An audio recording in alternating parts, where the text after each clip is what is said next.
welcome to episode 98 of the Backlot 605 podcast. I am one of your hosts. I am Casey Felderman. I'm Brian Mensing. And we are joined by a dinging sound on someone's computer. That dinging sound may be my Killer Countdown co-host, Mr. Blake Ginnathan, who is joining us for this very special episode. What is up, everybody? Where are you I don't know, we coming can't from, see you. Blake? What's that? I said, where are you coming from? I am in a fantasy land far, far away in a land like Fantasia, probably. I thought you were coming to us recorded from Sioux Falls, South Dakota.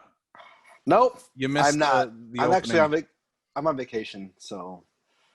Yes, he is vacationing to wherever this movie takes place. I don't remember the name of it, but the movie I do remember the name of. That is Willow from 1988, as we are continuing our 1980s fantasy films miniseries. We are going to be covering the Ron Howard-directed film, very heavily influenced by the original story by Mr. George Lucas. What you mean, J.R.R. Tolkien? Oh, yeah, that guy, too. Yeah, we'll get into that a little later on. We're going to be talking about Willow. But before we get into that, let's jump into our big box office numbers for the weekend. Whoa! Because they are huge.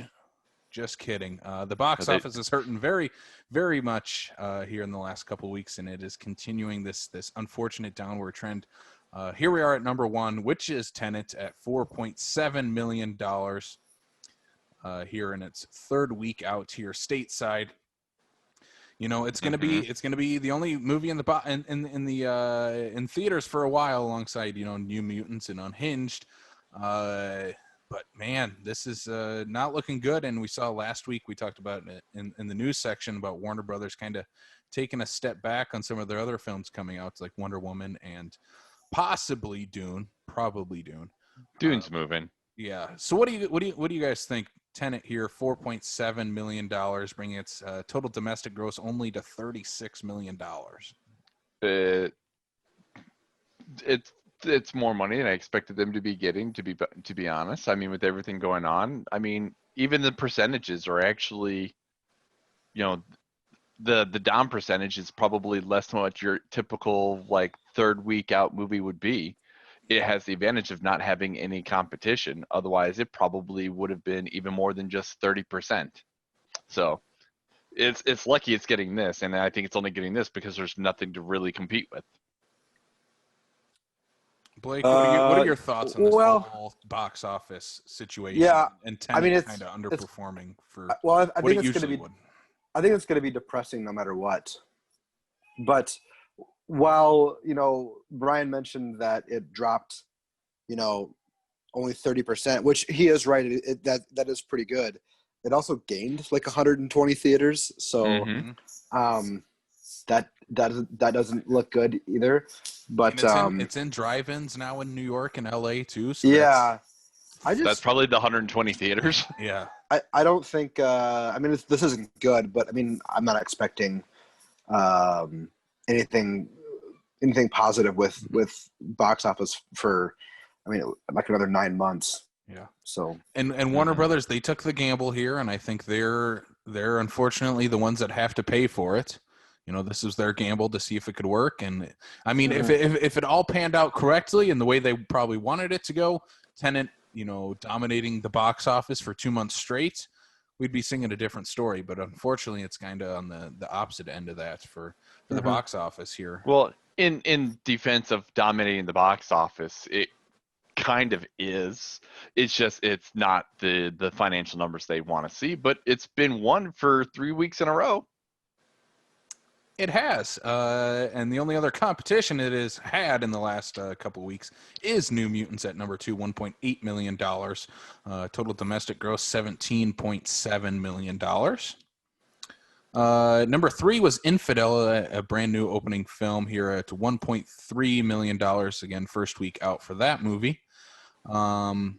Let's see. Number 4 was Unhinged, $1.2 million. And then number 5, Broken Hearts Gallery, with a little over $800,000 here at the box office. So again, this is kind of going to be what our box office is going to look like here for the next while. We have, I think, maybe a contender here in the coming soon section, which we'll talk about in a few minutes. And we'll talk about it then. I want to get your guys' predictions on next week's box office numbers. But again, number 1, Tenets. Number 2, New Mutants. Number 3, Infidel. Number 4, Unhinged. And number 5, The Broken Hearts Gallery. You guys have any other final thoughts on the box office for this week? No, I'd say it's pretty on par, with the exception of not knowing what Infidel is and whatnot. I think it's pretty on par with what we expect to see this week. Mm-hmm. All right, let's move to another big section for this week: the news. The big news, the one where we're literally scraping for things, and you're telling me I can't talk about that. No, I'm kidding. So yeah, pretty much there isn't a whole lot of news this week here. One of the quote unquote big ones that we have is that there sounds like there is talk to do a biopic on Madonna, which, because everybody wants to do musical or musician biopics as of late. But the hint to this one here is the fact that Madonna wants to direct her own biopic, which I'm not sure how I take. I mean, if she wants to get into directing and making movies, cool, fine. Does this seem like it's like, tooting my own horn kind of thing if I'm going to be making my own movie about myself? I would see this better as finding somebody who complements her career and complements her as an artist than to say, I'm going to do this myself. Yeah, I believe she has directed some stuff before, maybe some music videos of hers, or let's see. According to IMDb, she has directed movies before. Really? So this would not be her first go at it. Let's see. Filth and Wisdom, which was a 2008 comedy, she directed. And there is another credit on here, if IMDb works correctly. Yes, W.E., which is a drama that she also directed. Neither have great critical reactions to them, but this would not be her first go at directing. So maybe this has been something she's wanted to do for a while, direct her very own biopic. I mean, I think it's an interesting choice. I think more so it's going to be who is playing her in the movie. Oh, she'll play herself. It could. It very well could be. I don't know. Plastic surgery can do crazy things to make you look younger. We get de-aging. Come on. She's going to talk to Scorsese and get herself some de-aging technology. Yeah, I think that's the biggest thing that's going to come down to who plays Madonna. How does that actress interact with Madonna on set all the time, directing a version of herself that'll be on screen? I think that's definitely going to be the biggest thing that'll either make or break this movie. Mm-hmm. I think it also comes down to the screenplay, which it's supposedly been written by Diablo Cody, who, yes, at that point, I mean, I'm a fan of hers. I really like her writing style, and I think she could really do a fine job. But I also think to kind of like parlay with that is how much is Madonna gonna maybe like throw her ego aside and sort of let like maybe some of the raw like bad stuff be shown that like maybe isn't so flattering, and kind of like Rocket Man. Yeah, like everyone has baggage, and if Madonna is allows herself to let that come in, then I think it could be something. Another thing, it could come down to how they do the musical stuff too. If it's anything like Bohemian Rhapsody, I don't know if it's gonna work unless they do some sort of big grandiose finale like they did in that movie. But I think if they turn it into a musical, I mean that could work. Yeah, I mean I think there's a lot of things that could go wrong, but a lot of things could go right too with this. And I'm kind of interested to see what how this shakes out. It's funny. You make the same comparison that I do, and I think a lot of people seem to do that nowadays. It's like, do we go the Rocket Man route or do we go the Bohemian Rhapsody route? Do we go, the musical versus the whatever Bohemian Rhapsody you want to call it is. And I agree. I think it would be more apt to be more of the musical, like Rocket Man style, using her songs as part of the film as opposed to just being about her story. Yeah. Because she does have some very good, obviously classic. I mean, there's a reason why she's been around for as long as she is, and utilize that and emphasize that. Yeah. Yeah, I mean, I'm a big fan of her music, so I really would love to just see some of the genesis of some of her songs and then see them performed and maybe like these big stage production type things. And yeah, I mean, like this is an interesting project for me. Yes. Yeah. Okay. What do you think, Casey, who probably doesn't listen or care for Madonna? I have listened to plenty of Madonna. What was the question?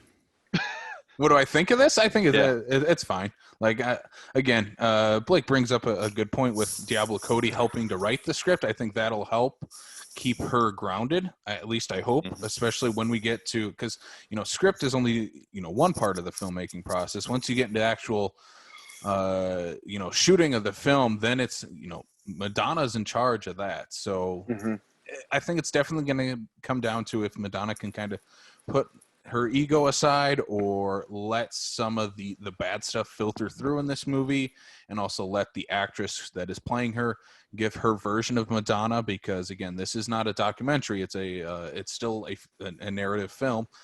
You have to take liberties here and there. And so hopefully Madonna can let the actress that is playing her do that. And here's hoping that she also surrounds herself with the talent necessary to pull this off as well. Yeah. Yeah. What else we got for news? You're looking at it. That's it. Pretty slow news week here. Because you didn't want to let me talk about She-Hulk, but that's okay. Yeah, it's She-Hulk. Hey, I'm a fan of that actress, so give me a break. I didn't know her from Adam, so I would have been like, cool. Yeah. I don't know.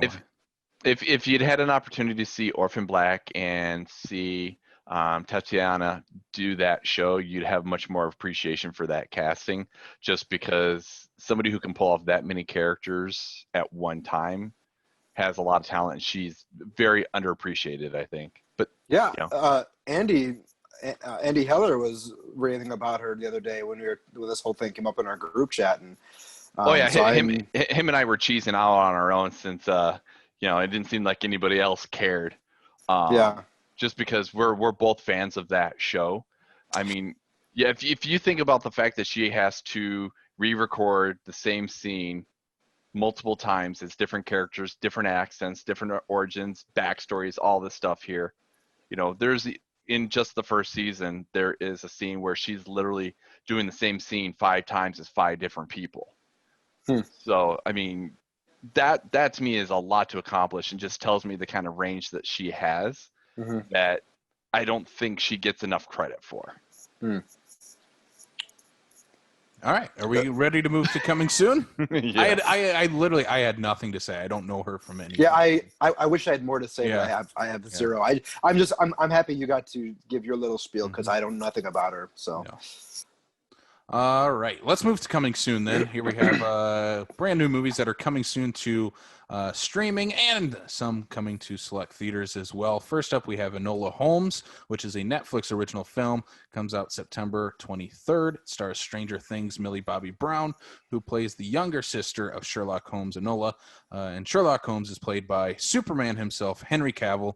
And they Enola decides to take on a mystery all on her own after her mother disappears, played by Helena Bonham Carter. It is based off the series of YA novels.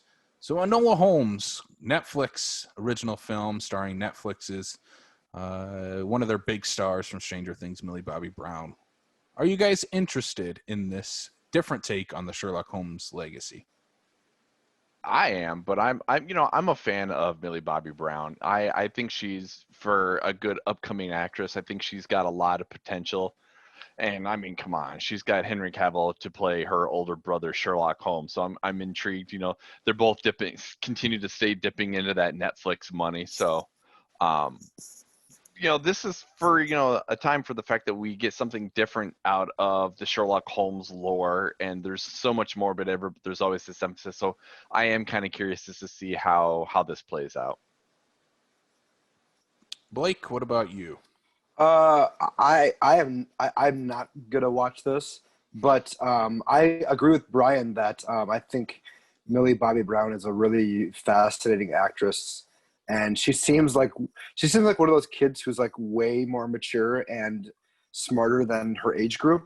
And so I'm really excited to see like where she goes in like 10 years, if she's doing like art house stuff with these odd directors, or if she's going to be a superstar, or do both, like kind of like Scarlett Johansson does. So I'm excited for her in that regard. It sounds like she's going to be the star of the show, so that's kind of cool. But I probably won't check this out.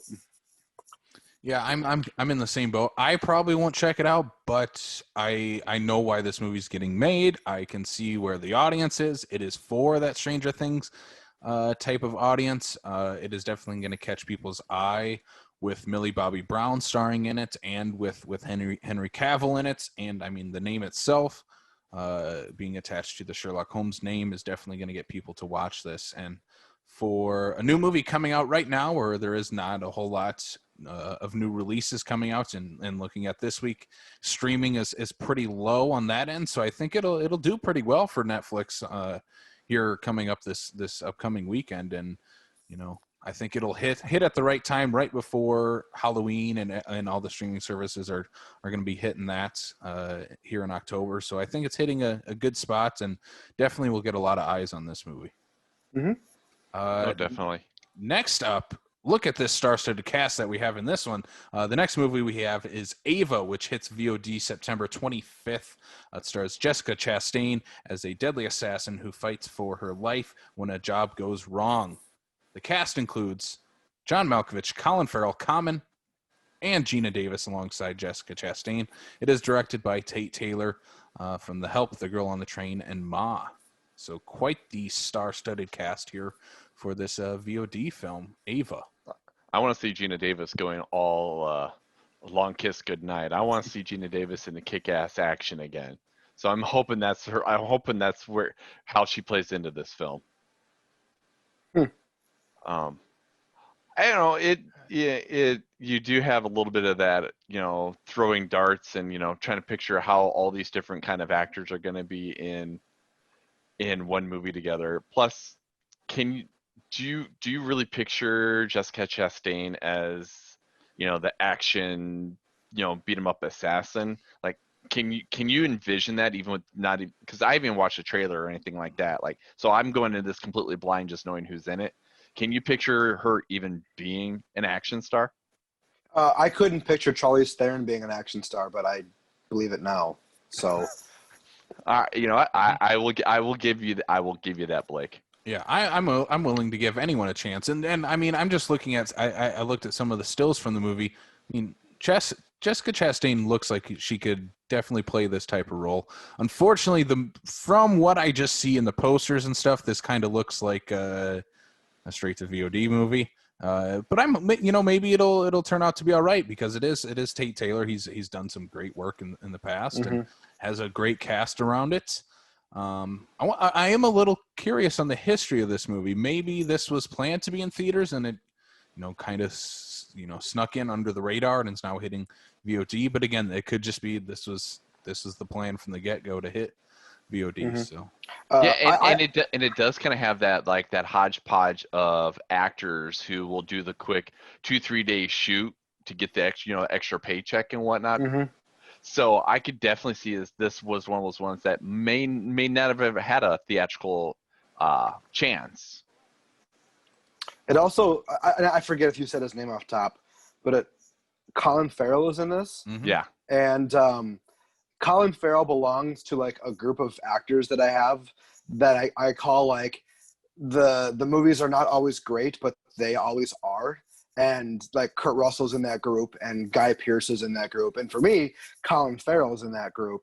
I think Colin Farrell is one of our great actors, and that no one kind of recognizes. And I just like, for me, like I'm already sold on Jessica Chastain. I'm a big Jessica Chastain fan, but I love Colin Farrell, and I would almost watch it just to see him do his thing in this. Looks like he has a mustache in this, and I think that's like pretty hot. So I kind of want to check that out. You're doing it all for the dad stash. It's yeah. I'm looking at the picture right now, and that is straight up dad stash right there. I'm a big Colin Farrell fan, so yeah. I could get behind this. I'm definitely intrigued by this. Yeah.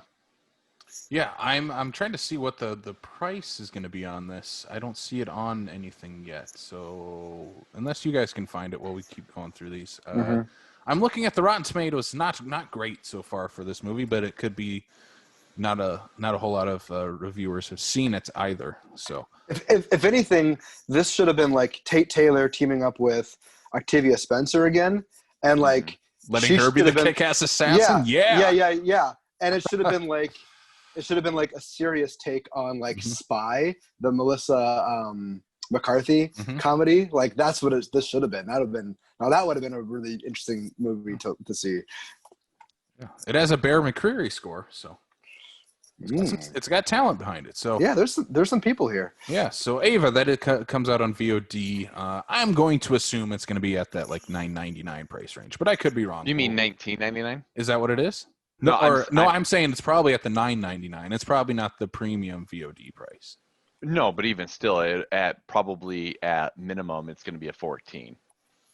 It could be $14.99. We'll try to find it here.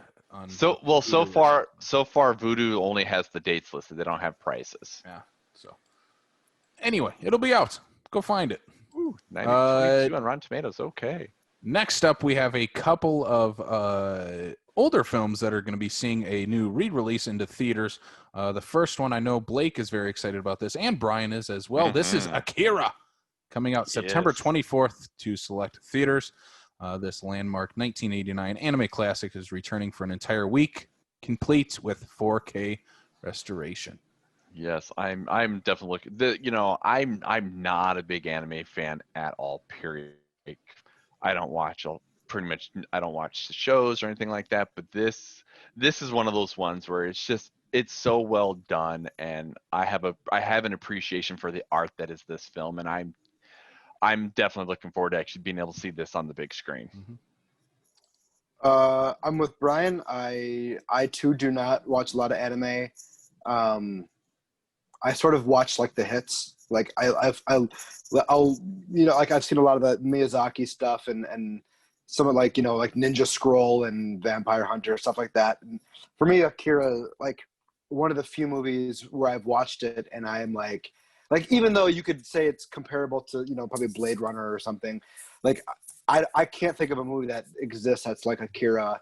I mean, like Casey, you haven't seen it, right? No. So like Brian, like the score is absolutely incredible. Yeah. It's so unique. Like there's all this chanting and these like tribal drums and just this. It combines with the imagery so well. And I saw this in high school for the first time, and I've seen it a couple times since then. I think I own the Blu-ray, and like this, I've made a list of movies that I like. Casey, you know about this. I made a list of like movies that I really like dream programming that the State Theater would do. And Akira was like the first movie I put on there. And I mean, if the State ends up playing Akira, I'll go. But like this for me is like a bucket list screening. When I first saw Akira, I was like, I need to see this in the theater because the images that we see, and Casey, when you see it, you'll know exactly what I'm talking about. The finale is just, it's absolutely incredibly gonzo, violent. I'm so excited for this. This is it. This is probably my biggest screening of the year so far that I'm most looking forward to. Mm-hmm. Yeah, you get some of those ones where you're like, oh, sweet, I get to go see that on the big screen. Right. I get to go see that. No, this is one of those ones where as soon as Derek let us know, I'm just like, when am I going? Yeah. Not if, but when. Yeah. I know. I need to tell my wife like ASAP. Like, hey, by the way, I'm carving out 3 hours of my life to go see this at some point this weekend. So I'm so excited for this. Yeah, I will have to find a time to go see this. I mean, I have not seen the movie before. Again, I've heard rave things, from both of you for a long time about Akira, and it's definitely going to come down to me finding a time for me and Kayla to go, because Kayla is definitely going to want to see this. This is all that's on in our house is anime. Yeah. So this is one she has not seen either. Oh my God. Yeah. So this is definitely How is the anime chick in your house not have seen this film? Because it definitely is. It's more of an action anime, correct? Yes. Okay. She does not stick into Well, those I mean, too much. So it definitely has. Obviously, it's drama, but yeah. It's incredibly violent movie. Yeah. And it is an older film, so it's it's from 1988. We're 12 years old each, so I put the blame on that. And it'll be the perfect thing for you here, Casey. If you go to see this in the theater, you'll still be able to know what's going on because you'll get your subtitles. I know. I wish theaters would just do that for every movie. I wish. I will say I've seen this movie I've seen this movie 3 or 4 times, and I have no idea what happens in this movie. I would tell you that. Is it kind of like Tenet, or is it better? It's better than Tenet, but like it's hard. I don't know. Like I have a hard time following the plot of Akira, and I hope I'm not the only one, and I'm gonna be really embarrassed. I'm gonna be really embarrassed if I am, but I generally really don't know what happens in this movie other than that a kid gets the special power and then his biker gang try to help him out, and it just turns into this ultra violent science fiction movie.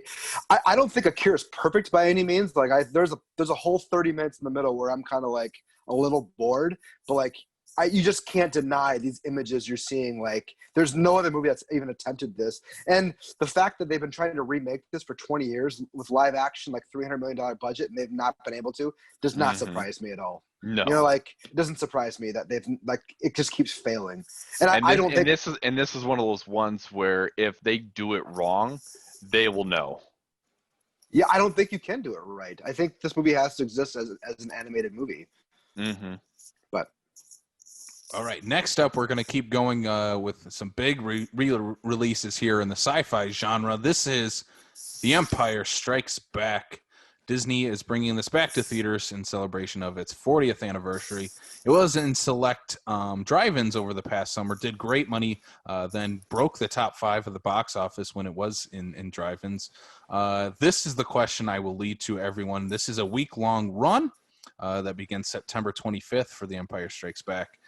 Obviously, I think we are all 3 of us fans of this movie, but do we see this again breaking the top 5 in the box office for a second time this year? I don't know, honestly. I mean, I'm all for going to go see Star Wars on the big screen and whatnot, but I've done it, I've seen it, and I mean, what honestly, and this won't happen, what would make me go back to the theater to go see this is if I saw something that I haven't seen 20 years ago, and that was if we got to see the pre-George Lucas I screwed with the movie kind of thing. I was just gonna say the exact same thing. That's the only reason why I would go back to the theater to go see this. Otherwise, I did this in 98, 7. whatever, 97 when they did the re-releases. I can see this at home. I've seen it on the big screen. So yeah, unless they were to pull out the archives, which they won't do, I'm good. This is also the one he least messed with. So this is the closest one out of the 3. I'm with Brian. I'm not going to this unless it is the original release that came out in 1980. Like I've seen this in the theater. I don't. This is not something I need to rush out to see. So I won't go to this. All right. I will not be the negative Nancy in this situation. You guys gushed about Akira. I will gush about Empire Strikes Back by myself, I guess. Yeah, it's a great movie. I don't know what to say about it. Agreed. I have never seen any of the Star Wars movies on the big screen besides Yeah. the latest Disney movies. So You're a couple years younger than us. We can excuse that. I will be there for any Star Wars. You could show the frickin' Ewok movies, and I will be there to watch them in the theater. Well, then that's a little different. I mean, they've never been played theatrically, so that'd be pretty cool to watch those in the theater. Yeah. But yeah, I'm all there for Empire Strikes Back. I wish Disney would do like New Hope 1 week, Empire the next week, and then Jedi right after. But if we're just getting Empire Strikes Back, I'm not going to complain. You know, it's the best one. It is one of the best Star Wars movies. That is correct. Yeah, it's Empire Strikes Back. It's one of the greatest movies ever made. So yeah, I will be there. Don't say that too loud. George might hear you. George, we're going to be talking about George. Remember that. But before we get to that nice little segue, that is coming soon. Go check it out right now on backlot605.com. That's where you can check out everything coming soon to theater, streaming, and anything and everything in between. But yeah, let's talk some George Lucas right after our little break here.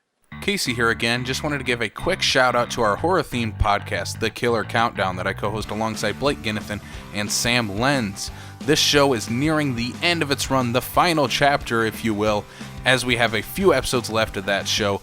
So be sure to go check out some of our latest episodes, including Best Final Girls, Best Creature Features, Best Horror Scores. Again, this is nearing its final run, which we will announce a little special something that we have planned for this final chapter.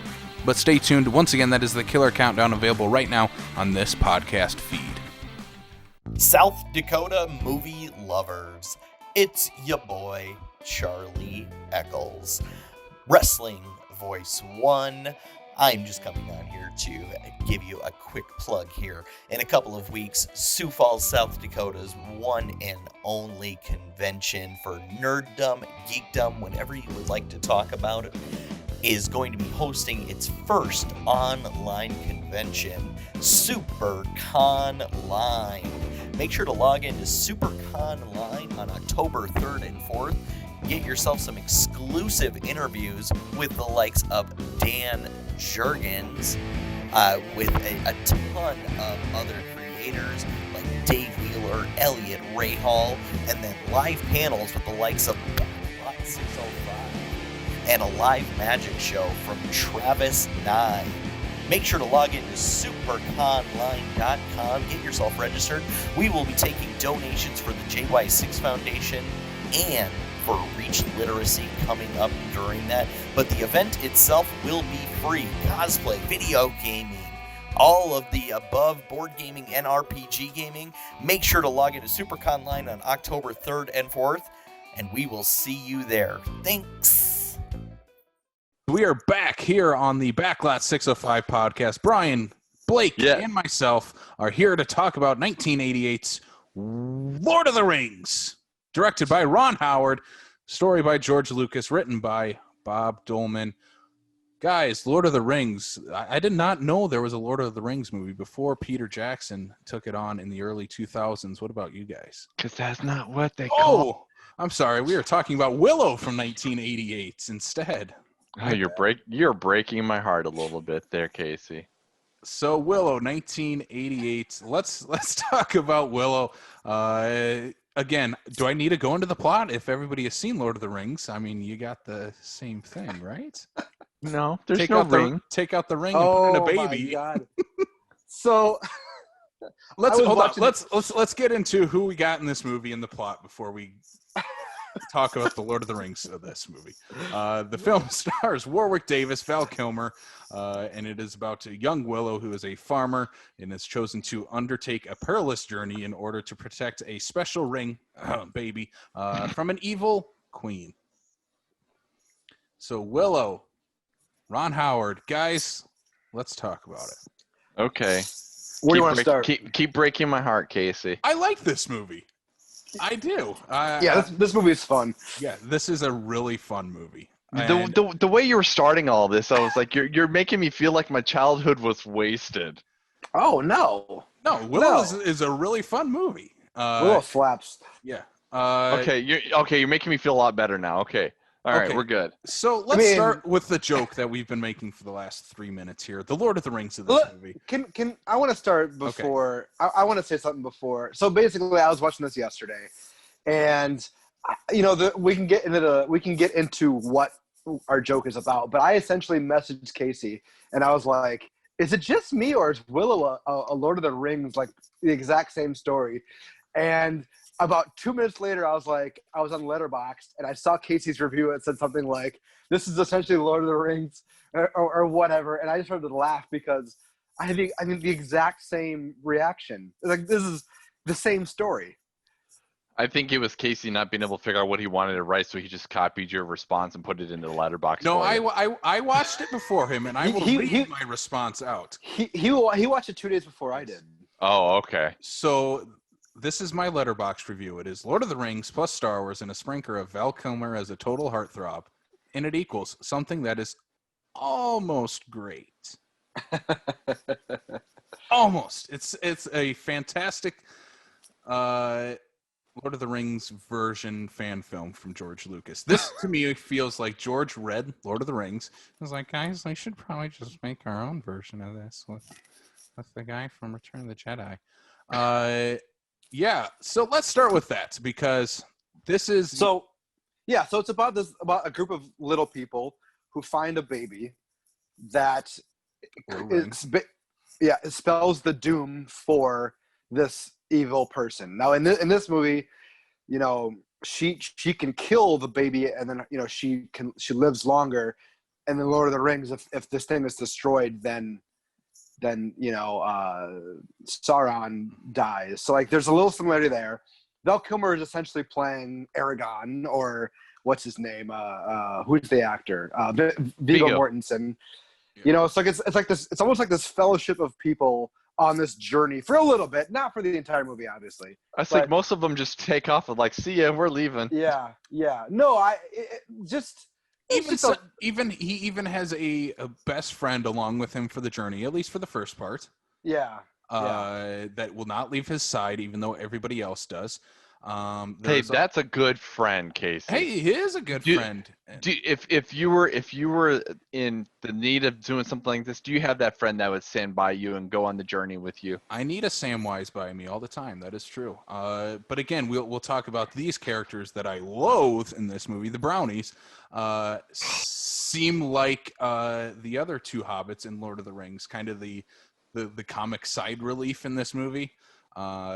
There's just a lot of similarities, and it does feel like George probably read Lord of the Rings and was like, I'm just going to kind of do my own version and put a little twist on it. But again, let's get into the positives because, guys, Warwick Davis is I'm so happy he is the lead of this movie. Yeah, but so he's the lead of the story, but he's not top billed. Yes, that's depressing. Yeah. That is one of the biggest notes I had going into this. Is Val Kilmer is also great in this movie. He should not have top billing. This is Warwick Davis's movie.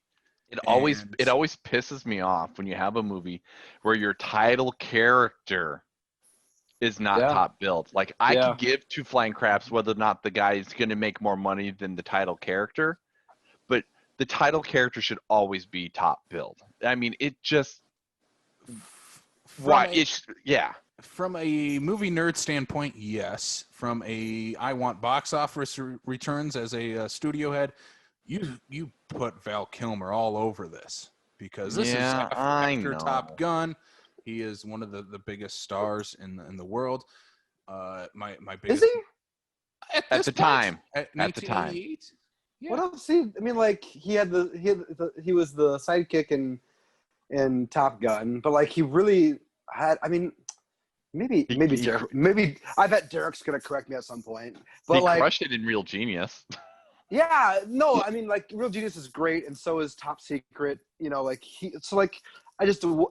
if I would call him like one of the top movies. Maybe he was. I don't know. No, but when you consider who's cast in this film. No, I get it. Like if you're gonna top bill somebody from this movie, it's gonna be Val Kilmer. Yeah, exactly. Yeah. Like the only way that this would have worked, I think, if putting Warwick Davis in front, basically, is if he had already started making the Leprechaun movies, or the fact that if he if it would have played better like overseas where he's from, over in like England and whatnot.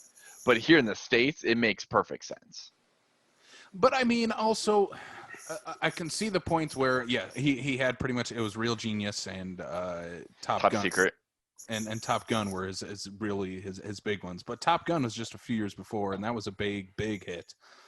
So him doing a big fantasy film with a story by the guy who did Star Wars, directed by Ron Howard, I can see why you have Val Kilmer on the top build here. But yeah. In terms of the movie itself, it is not very often that you get Warwick Davis as your lead, unless it's like a Leprechaun movie, and that's a different scenario.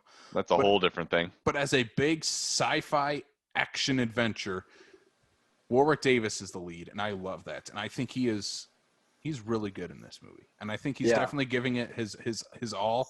This definitely feels like this is what his whole career was, definitely what he wanted to do with his career, be a leading man type. And I mean, ever since that, he's still around. He's still doing things. He's been in some of the biggest franchises ever. And, well, he's been in pretty much every Star Wars movie. Yeah, and Harry Potter. And Harry Potter. I was gonna say since Jedi, but and he was in every Harry Potter movie, and all 8 of them. Most of them is the same character.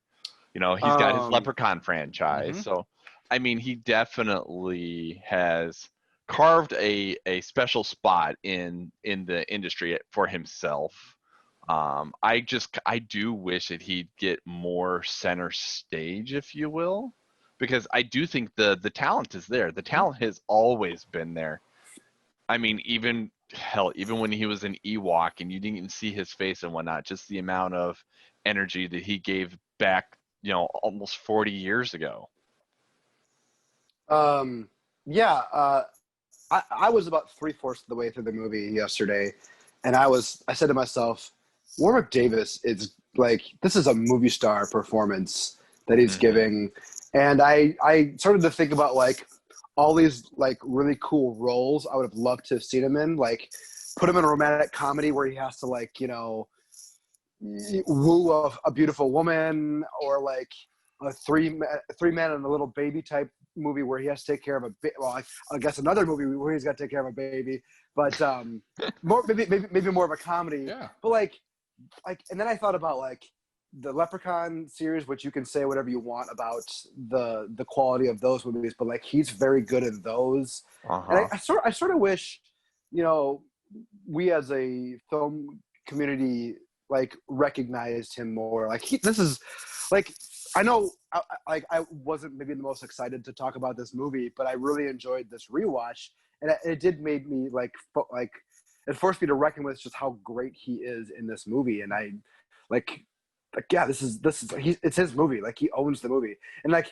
as good as we want to think as good as we want to say Val Kilmer is, like he's upstaged by Warwick Davis in every scene. Oh, easily. But along with that, though, I think that Warwick is definitely the star, and we'll keep gushing about Warwick because I think he is fantastic in every little scene he's in. He can do the comedy, he can do the action scenes, he can pull off the dramatic stuff with his wife and kids. He can really do it all in this movie. He did it all, yeah. He's asked to do a lot in this movie too. But alongside that, him and Val Kilmer have great chemistry in this movie. Oh yeah. I think those two together, if we would have seen, a few years down the road in the 90s, like a late, mid to late 90s comedy starring those two. Oh, why couldn't we get a buddy cop movie with these two? Oh, yeah. Or a twins reboot or something like that. Let's still just do it. Why not? Yeah. Why not? I think the chemistry is off the charts between these two. They obviously had I don't think any of the romantic chemistry works 100% in this movie between the romantic leads, but the bromance, which is ironic. Yeah, right. but the bromance in this movie works marvelously. Yeah, I agree. Like they both work really well together.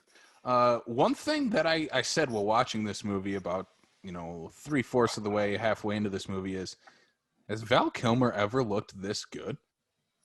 He is like just complete charming, but also just looks really like he looks like a movie star in this movie. I was gonna say it depends on who you ask, and how much they appreciate the volleyball scene in Top Gun. I mean, I have sweated over the volleyball scene in Top Gun, but I mean, even after watching that a million times, I still am swooned by Val Kilmer in this. I mean, for in Top Gun, as much as we do love Val Kilmer in the volleyball scene, it's still Tom Cruise you're talking about after that. Yeah. Yeah. I mean, if you're talking about like the movie star, like traditional movie star, after watching this, there's no denying Val Kilmer is that. Mm-hmm. Yeah. No, I agree. I mean, he's doing some great thirst work in Heat, I would say as well. So yeah, good call. That's another big movie star performance that he pulls. But yeah, I mean, I think like when we talk about like 80s movie stars, like we don't talk about Val Kilmer enough. And I know we've already mentioned, Brian and I have talked about Real Genius, which I think is one of the great 80s comedies that nobody talks about. And then also, what's the other one? We talked about it already, Top Secret. He's doing like Leslie Nielsen type comedy, and like nobody talks about these movies or these performances, and like it sucks. Like, and to see him go from those to Top Gun, where he's becoming like this heartthrob, and that's probably like maybe his first big movie star role, and then to do this where he's the lead.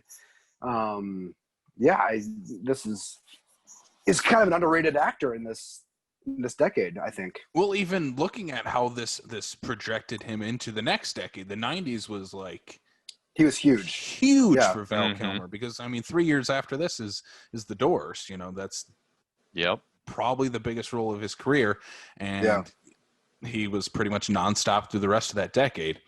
Yeah, I think it's about the time when he got to about The Saint, where when he got into the late 90s is where it started to kind of take the turn a bit. The Island of Dr. Moreau really hurt him quite a bit. When was that? 96. 96, yeah. I just came across that. The Ghost in the Darkness didn't do so hot for him either, though, too. Yeah, well, no. So it was probably a bad year for him, but... Yeah, because it looks like I'm just looking at that same time frame. Dr. Moreau, Ghost of the Darkness, The Saint, all within a year of each other. And another one called Dead Girl, also that I don't think I've ever even heard of. Mm-hmm. Yeah, that kind of seems like, that's Heat was his big, one of his last big ones. I mean, 95, but everything up to that, like he is like, that guy's a movie star. Mm-hmm. And I think that's kind of one of those things, whenever you do talk about movie stars, unless they are Tom Cruise or even the Rock, you probably have 8 to 10 years. And I think Val Kilmer definitely falls in that. I mean, you look at when Top Gun and Real Genius were 85, 86 to 95 with Heat. That's his movie star run, and this is right in the thick of that, which I think no one really talks about when you talk about the Kilmer 10 years. There is Willow. Mm-hmm. And what do you guys think that is? Because I have other thoughts. If we want to get into some things that I feel don't fully work, but about Val Kilmer or no, Val Kilmer is great in this, but in this movie, why it still does not connect with people as much as other like 80s fantasies or other Val Kilmer movies from this. I think like it's a property, and it's not connected to anything. Where, I mean, maybe back then there's more risks taken, but if you look at like other 80s fantasy movies, like Legend didn't do well. Yeah. I mean that's a whole nother thing that we don't have to talk about. But I mean, a lot of movies that came out in this time were sort of seen as Star Wars like ripoffs or like pale imitations. And I know that Willow's written by George Lucas or by him or whatever. But I think there's a lot of movies that came out and people expected certain things with it, and Star Wars changed the game so much that nothing could live up to it. But yeah. I would definitely have to agree with you. I think that the timing of Star Wars and the entire 80s fantasy subgenre pretty much suffered from it, because if it wasn't Star Wars, nobody cared. Yeah, I can't think of really any other big Hollywood, fantasy movies that really landed with people other than Star Wars in the 80s. Yeah. So I have an odd comparison to make to this, because the 80s is really filled with fantasy films. Fantasy was huge during this time, and I think you guys have hit the nail on the head. Everybody still wanted their Star Wars, where you can market it outside of the film because you can get all the toys and merchandise. And the way I kind of would maybe a little bit compare to it, not on the same level as like a Star Wars and the fantasy films that followed, but if you look at a few years ago, you look at the young adult adaptation, starting pretty much with the Hunger Games, or even Harry Potter. If you Harry Potter, Harry Potter being the Star Wars, everybody was trying to do that, and none of them hit like a Harry Potter, and then if you want to throw Hunger Games in there, none of them hit like that. And we've gotten a bunch of those, and the 80s fantasy is pretty much the same thing, because right now the young adult movies are extinct. No one cares about those anymore, based off they sort of gone into young, like, YA TV shows now. Yeah. Like, that's where it's all going. They're more of a Netflix series thing kind of now than they are. Even if you look at fantasy, then at that time, you look at the 90s, that's kind of where fantasy was on TV. Like Xena Warrior Princess and Hercules and yeah, they were all over the place. Yeah, so and Star Trek: The Next Generation, like that's I don't know. That was just the comparison I came up with in my head. But my other thought that I had is this is a Ron Howard movie. Do you guys feel like it's a Ron Howard movie? You know, along with Val Kilmer's 1980s, Ron Howard had a really interesting 1980s as well. So, like, I don't know if I say it's like it feels like a Ron Howard movie, but it definitely feels like you can see the movement from him of, like, you know, Cocoon and this into, you know, like Far and Away and what's that big space movie he had, Apollo 13. Yeah, so like it doesn't like it feels like, you know, like, oh, I could see how the Invisible Man came from the guy who did Upgrade. You know, like I can see those. You can see the through path. Yeah, I can see the veins of this forming, but like as far as, like, you know, I look at what became or what came before. You know, he did Cocoon, Splash. I haven't seen Gung Ho. Maybe I have. And then Night Shift, which is also a very underrated comedy. But you know, it doesn't feel like a Ron Howard movie, but it feels like the beginning of what he became. But maybe I should have phrased my question better. Does Ron Howard have a distinct style where you're like, that's a Ron Howard movie? Because I'll take the comparison with Lee Winnell. Like, Lee Winnell has a style. You know it's a Lee Winnell movie. But does Ron Howard have that? I don't think he does. I don't. Because I'm looking at his filmography right now, and the stuff that he's done or the stuff he's even slated to do, you know, it's all over the place. I mean, like you said, you know, Cocoon, which is, it has a comedy, it's more of a drama. Splash is the comedy kind of thing. Far and Away, Backdraft, Apollo 13 obviously is the dramatic film, and then we get like Ed TV. Then we got like what, Da Vinci Code, How the Grinch Stole Christmas. I mean, he's really just all over the place. Gets back into the George Lucas realm of, you know, redirecting Solo, and, you know, I don't think Ron Howard by all means is a fantastic director, but I think he is the one that's going to make the film based on what he's working with, as opposed to making the film his, then more of it just a whole. Maybe, I don't know if I'm explaining that correctly. Go ahead. I think what I was actually thinking of something, and then you sort of said it. I think he just sort of services the script how he sees it. I too also think he's a good director. I don't whenever, like, I'll be honest, whenever I see like, oh, I see a trailer and it's like directed by Ron Howard, like, I'm not gonna lie, my meter does not move at all. Like, I generally think he's a pretty, like, I think he's fine, but I think he's sort of boring and safe. And but I too don't think that he is sort of like this, like you go in and you know exactly what you're gonna get with a Ron Howard movie, and whether that works to his detriment or his advantage is I think based on the actual movie. I think a difference between like a Ron Howard or a like Scorsese, Tarantino, is Ron Howard is he's not the star of the movie. He is definitely letting the actors be the stars. I think that definitely comes from him being an actor first and foremost, where he is definitely an actor's director. And you look at his entire filmography, it's not Ron Howard's Backdraft or Ron Howard's Apollo 13. It's it's Tom Hanks and Kevin Bacon and Val Kilmer and this. Yeah. And I think it's definitely he works in favor of his actors. And I mean, this is another case of in his filmography where he is letting his actors shine. I would tell you that outside of maybe like Willow and Cocoon and whatnot, Apollo 13, and I don't think it's maybe until like A Beautiful Mind where it was like, oh, we're using Ron Howard's name. Maybe that's just when I happen to start picking up on it.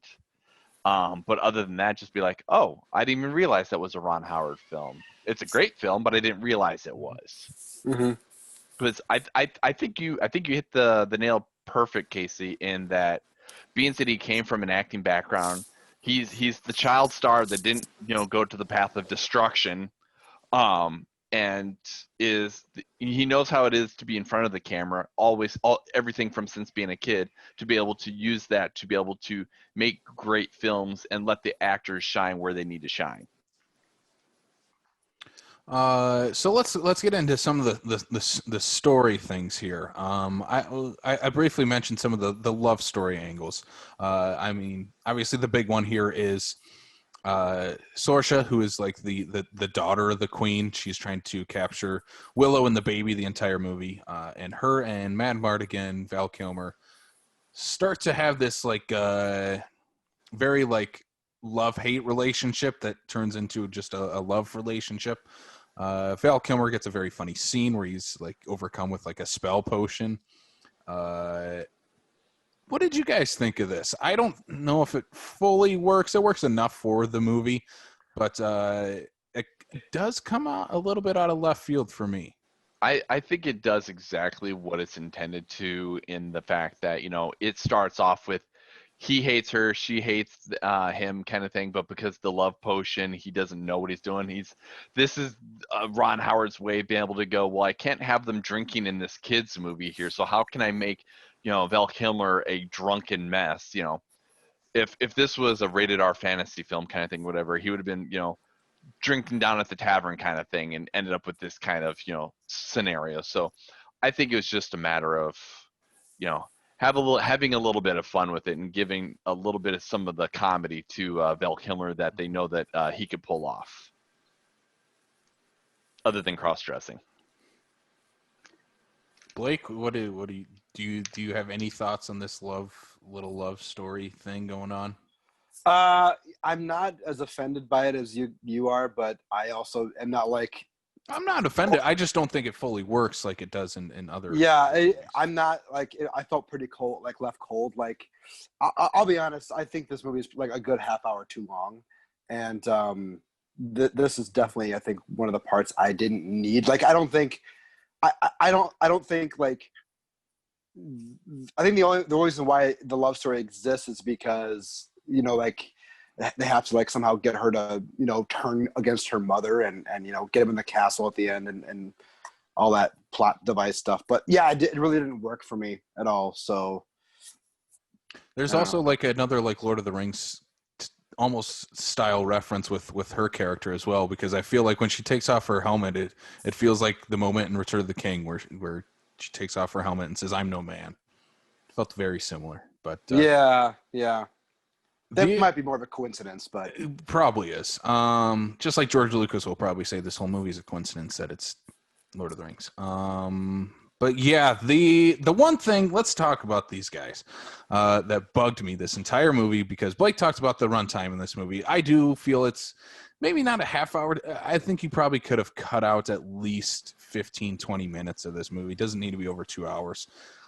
I think that 15, 20 minutes should have been to cut out almost every scene involving these two brownies, these like fairy type creatures who are brought in for comedic relief. Not needed because, one, they are not funny. The effects. I don't care what you say. I love the brownies because Kevin Pollak is hilarious. Kevin Pollak is hilarious. Not in this movie. These guys are so unfunny in this movie. They are trying to do an SNL caveman impersonation this entire time. Does not work at all. It feels like either the studio or maybe Ron Howard's like, we need some comedic relief here, even though this entire time Val Kilmer's just a big doofus. So you have the comedic relief there. You don't need it with other characters. And I feel many movies have this similar type of problem where you shoehorn in these characters that aren't necessary for the story and are only there for comedic relief when your main characters and their banter already is funny. Yeah, the Brownings are terrible, and I don't think they add anything to the movie. But I get it. You know, like, this is a kid's fantasy movie, and this movie sort of goes into some dark places. And if you sort of don't lighten up the mood, I can see this movie not working for kids. Because we can get to it. We'll get to it in a little bit. But, like, there were some scenes in this movie that I could completely forgotten about that I had, like, PTSD. One scene particularly involves pigs. But so, like, I can see why they were added in because it sort of lightens the mood a little bit. But, man, I'm with Casey. I found it terribly unfunny. And, like, the movie just sort of dragged to a halt whenever they came on screen for me. I also wonder how much shorter this movie would be if they took out all of the insert shots of the kid's reaction being carried everywhere. They're like, I feel like every 2 minutes they cut to the baby's face, and there has to be 50 or 60 shots of this baby's face, like, reacting to every situation, every joke.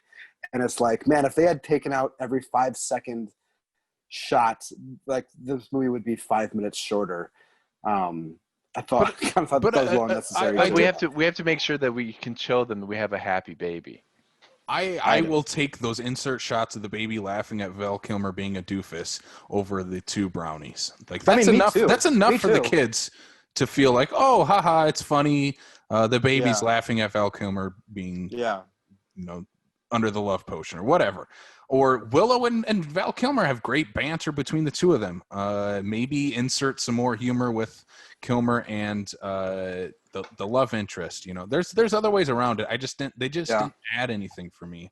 Yeah. And I like Kevin Pollak, but they just did not work in this movie. Kevin Pollak works in small doses, and I think even in this he's not. Even, like, he's literally not small enough in this movie, and his role's not small enough. Yeah, exactly. I'm with you. I like Kevin Pollak, but and when they were introduced, I didn't think they were going to be here the entire time. I felt like if they would have shown up in the first scene they're introduced with the rest of the brownies, that's fine. That's one scene. I get it. But they are there the entire movie, and it just didn't work. But I don't know. What about you guys? What are some other things you guys want to talk about from? Well, since Willow was already short the way it was, we needed to get somebody shorter so we can keep with your Lord of the Rings reference. Well, we got Willow. He's fine. He works for the insert Hobbit. You know, that works for me. Yeah. And I mean, I wouldn't have minded if his friend was along this entire time. Yeah, I would have liked that too. That would have, maybe that's where George drew the line of, this is too close to Lord of the Rings. If we have another Hobbit type character put out through this entire story. Right. Go ahead. Well, make up y'all's mind. Okay, so this is a story by George Lucas. It does feel like a lot of George's hands are all over this project. We get to a fight about right before the climax of the movie where Mad Mardigan and Willow are fighting this dragon type creature. The effects aren't great, even by 1988 standards. The stop motion is really wonky, and it feels like this movie. I should look up the budget here, what the movie is, but it felt like they should have had better practical effects for that scene. Well, Yeah, they weren't. It weren't great, but budget was $35 million. that's a lot back then. That's a lot for 1980s. And it's not going to. I mean, you're not. Val Kilmer was probably the highest paid out of this, but again, That's still, he only got like 5. if that. Yeah, If that. Yeah. So again, I think you look at another George Lucas movie that he has had his hands all over. Return of the Jedi had a better stop motion fight than this, and that was 5 years earlier. Yeah, but he had a lot of like black on, stars and stuff like that. He could hide a lot of his. Again, that goes into the filmmaking. You got to think those things through. Ron Howard, you hack. I'm kidding. I like Ron Howard, but again, it feels like I want to get Ron Howard on the line. Here, I got a friend of mine that needs to say something to you. Your brother's better. We could have used some Clint Howard in this movie. That's all I got to say. We probably have Clint Howard in there. He's just uncredited. Oh my God, he's probably like one of the trolls at the end. If Clint Howard was one of the brownies, I think I would have turned my tide on those characters. But anyway, that's where like a stylized director would have came into play during the fight scenes, because the fight scenes are pretty bland, pretty normal, pretty paint by numbers, and that's definitely where I feel this movie could have definitely taken a director with a bigger style behind him. I want to point out one sequence that I thought was like very funny, that I sort of like had forgotten about, or they didn't expect this time around. And then there's a sequence when they're on the mountain, like coming down on the shield, and they're like speeding away, and Val Kilmer falls off and starts rolling down the hill, the mountain. Mm-hmm. And then when he ends up in this town, it's like this big. It's like the old cartoon gag where he's just like rolling up all the snow, and then he rolls down into the town. And I thought that was like a really, really funny like gag that I did not see coming in this kind of movie. Yeah. Again, I think comic relief. We had it. Val Kilmer. Yeah. We knew that Val could crush that. Yeah. I sort of thought that so before we get to the dragon part, I mentioned that there's pigs involved in one sequence where all these people get turned into pigs. I think that scene is terrifying. I don't know why I didn't pick that scene for our horror scary movie scenes that are not in horror movies, because that scene still like creeps me out. At the end, you blocked it out. I completely forgot about it. At the end, the villain of the movie fights another like lady, and they have like this magic war battle, and like it really felt like Saruman fighting Gandalf. Like they're shooting their magic tricks at each other and stuff. So that's like another Lord of the Rings thing. But I felt like, and this is not like just an issue with this movie, but I felt like this whole climax goes on for so long. Like they fight this dragon, and then it goes feel on. Like that was the climax? I felt like that should have been the end of the movie. Yeah, and then it just goes on for like another 25-30 minutes, and I don't know, I didn't need that, and I will say that I like how the ending sort of recalls what happens earlier in the movie, where Willow is trying to do a magic trick by making a pig disappear, and he fails, and it becomes like the laughing stock of this town, which, by the way, he has like a complete asshole of a boss or whomever that bald guy is, who's really good in the movie. He's just a big dick. But I love how the ending, Willow comes back and does his little sort of like magic illusion trickery where he misplaces the baby and saves the day. I thought that was like a really cool like character growth. It was a nice good little foreshadowing that you didn't see coming. Yeah. Yeah, I think that's, again, so when we get to, after the dragon, we get the big climactic battle between the two, the queen and then the other female wizard. One, we don't need that other female wizard. She should have just said something to Willow, like, use your wits over her magic. Like, she could have and we get Willow versus the queen.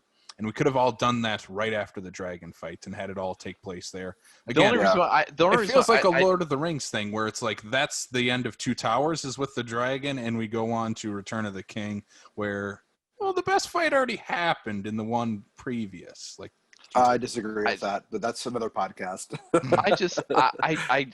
I don't see Willow going up against Bavmorda in a realistic sense. Realize this is a fantasy film and anything is possible kind of thing. But being said, he was not true or knowing of his own ability to go against basically what is supposed to be the strongest evil sorceress in their land and whatnot. To me, even I couldn't see that as a plausible ending, to the point where you bring in somebody who is as equally strong in Fin Raziel to finish that scene, if you have to include that scene. But again, I don't know her. I don't know that character. Why? I don't want to see her fight the bad person. I want to see Willow. Willow's the main character. And I just feel like we could have... Hey. I wish they could have just pushed those two scenes together and made them work in conjunction with each other. Maybe shorten the fight between the queen and the female wizard, and then have Willow come in and do his magic trick where he, makes the baby disappear. All those things that could have just been tweaked and tightened up. I think that's all I'm trying to say. I don't want to see Willow try to, cast magic spells at her, because that's not in his character. I think he definitely has the character arc in this movie by doing the magic trick he did, all along. So, yeah. Mm-hmm. Any other final thoughts on Willow? That's about all I had. Yeah, I mean, it's a really fun 80s fantasy movie, when that was kind of like when the best of them were made. I would say this is definitely one of the better ones. It's not the best, but it's top 5 for me. And it's on Disney Plus if you want to watch it. It is on Disney Plus, and they're supposedly making a TV show out of it. So I'm excited to see what that's about. Because go ahead, Brian. Well, I was going to say, and Warwick Davis is reprising his role as Willow Ufgood for the series. And Ron Howard supposedly is going to be involved in some way too. So I know that he's on, at least I think he's directing the pilot. Yeah. So I'm sort of excited to see what they do with that, with a bigger budget and better special effects. Yeah. And shout out to Billy Barty, who is one of the old like he's the old wizard. The old wizard who sort of like judges who can become an apprentice and whatnot. And he's not as good here as he is in Master of the Universe, which is a far better movie than this. But he's still very good in this movie. I'm so glad. We did. Yeah. As much as Brian loves Smash of the Universe, is not going to agree with that. Now Blake is breaking my heart just a little bit more. Do part 2 of 80s fantasy. We'll talk Masters of the Universe, I think. No, we got to do Legends. That's what we have. We'll definitely get Legend in there.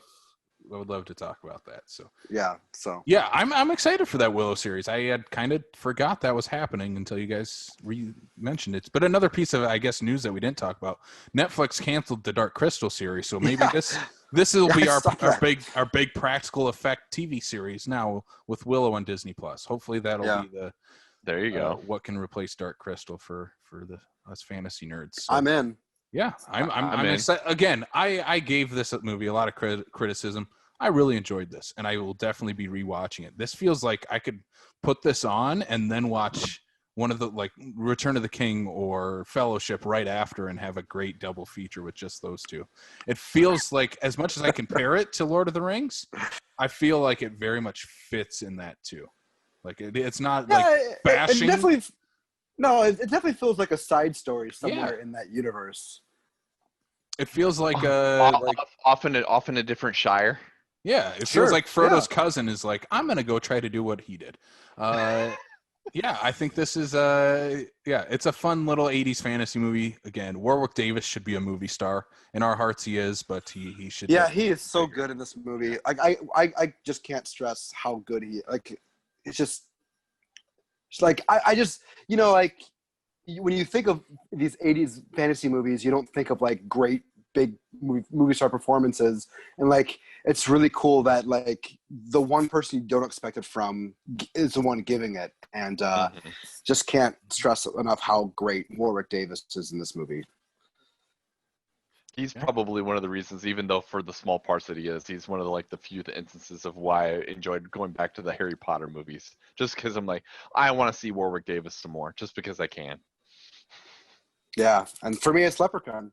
Of course. I can watch him in anything, though. I think he's really I love the Leprechaun movies. I think he's great in those. But again, this is his movie star role. Like, what he'll go down probably known for, or should be known for, is Willow. Like this is his peak here. This is peak Warwick. So yeah, Willow again. I think recommend from all of us again on Disney Plus. One of my favorite movies that we've watched in this miniseries. I mean, this is definitely up there as one of my favorites that we've done. Oh yeah, I'm glad I could lean you towards that and finally get you a chance to watch this film. Yes, I am. I'm glad too. I liked it. I liked it a lot. Let's wrap this thing up here. We got some things we got to plug. First of all, you can find this podcast on many places, including Apple, Spotify, Stitcher, Google, YouTube, and we have just been added to Amazon Music as well. So Amazon is getting itself into the podcast game. Go subscribe to us there. So yeah, get us some subscribers on Amazon. That's a brand new service if you want to try that out, and find us on there. And you can also find us on backlot605.com. That's where you'll find our coming soon articles, our podcasts, our latest reviews, anything else Backlot 605 related is on there. Yes, and also don't forget to check us out on Facebook, Twitter, and Instagram, where we like to throw up what we got going on, and when we release reviews and stuff like that for the website.